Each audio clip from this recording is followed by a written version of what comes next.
بسم اللہ الرحمن الرحیم۔ مشکوٰۃ المصابیح کتاب دلوں کو نرم بنانے والی باتوں کا بیان۔ باب دلوں کو نرم بنانے والی باتوں کا بیان۔ حدیث نمبر 5189۔ ترجمہ۔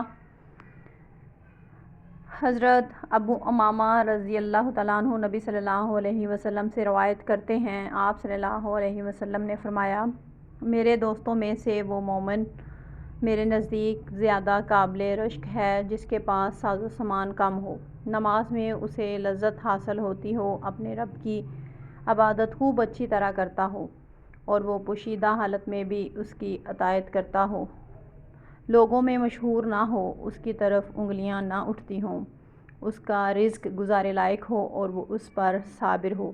پھر آپ صلی اللہ علیہ وسلم نے ایک چٹکی بجائی اور فرمایا، اس کی موت جلدی آ گئی، اسے رونے والیاں کم ہیں اور اس کی میراث بھی کم ہے۔